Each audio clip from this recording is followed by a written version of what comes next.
Welcome back. I'm Jen from Jen's House of Six. Today I have another Texas thrift store video for you. This time it's in Waco, Texas. On the previous videos we were able to go to Waco and San Antonio for our wedding anniversary. I've never been thrifting in Texas and I was excited to see what they had. I'm going to take you around in the store and show you what was on the shelves, and then we'll come back and see what I brought home.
Okay, I'm not going to say I was disappointed, but also I was a little bit disappointed.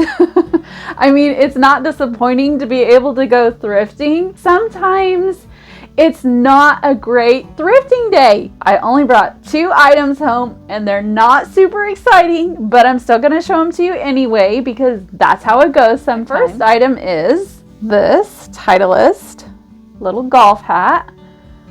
My kids have been getting into golfing and I found this hat. It was pretty much brand new. It is kind of a bigger style, so I don't know, maybe it is a men's, and even though it's pink, I was thinking girl. My daughter still loved it, so that was a win. I want to say that this was about $4. And what's funny is while I was looking at the hats, this random stranger man came up and he's like, "You're not going to wear any of those anyways. Like, why am I looking?" Basically is what he was saying. It kind of took me off guard. It's so funny when you're shopping, especially thrift. I feel like random people come up and make conversation or say little remarks to you. Sometimes they're really odd. Like that one I just thought was kind of odd. I don't know, maybe I was looking at the hat that he wanted and wanted me to put it back and step away. I don't really know. I don't really know what he meant by his comment, but I just smiled and was like, "Oh, it's for my daughter, not for me," and kind of laughed a little and kept shopping. But you just never know what's going to happen when you're in the thrift store. Okay, this is the other item I got. So my daughter made out that day. I bought this for her. This is probably a men's shirt. It's not even like a brand. The reason I bought it is because it's 3/4 length sleeves, and my kids are homeschooled, but they do go to PE at the local church school that we attend. The PE uniform for the boys and the girls is 3/4 length sleeve shirts. So I knew she would get a lot of use out of this. They're not supposed to have like graphics on the shirt, so it's really hard to find a shirt that's acceptable. When I saw this, I was like, oh, that she'll get a lot of use out of that. So I picked this up, and it was like $3 or $4. I'm sorry, I don't remember the exact price. I didn't keep all the tags, but I know it wasn't that much. And I knew I could get these two things home in my suitcase. That was it. That was my thrift haul in a Goodwill in Waco, Texas. And I tell you what, Texas is so proud of Texas because their Goodwill there is called Heart of Texas Goodwill. I may be wrong. You've seen it on the sign, but that's the name of the Goodwills in Texas. So, which is pretty cool because they're proud of their state. I think that's really neat. States, you know, like here in California, it's just called Goodwill. And I've been to Oklahoma and Missouri and a couple different states, and they just say Goodwill, but Texas says the Heart of Texas Goodwill. Red, white, and blue, so they're super patriotic and proud of their state. I know not everybody thinks great of California, but I love it here because this is where I've been born and raised, and everybody that I love is here. So, of course, I love California. I don't like everything about it, and I'm not going to go off on that. I'm sure you could probably read between the lines if you've been here for any amount of time. I love my state. I love the weather. I love the people. I can't help it. Just like I'm sure you love where you guys are from. That was my haul from Waco, Texas. I have one more video coming out, so keep an eye out for that. It's also a Waco, Texas. I do believe this one was a Goodwill too. That's coming, Lord willing, next week. So you guys, thank you so much for watching. If you like videos like this, please consider subscribing. Hit that little bell so you don't miss out on any future videos. Give it a thumbs up, and maybe comment down below if you saw something that you would have bought when you were at that Goodwill. Thank you guys for being here. We'll see you on the next video. Bye.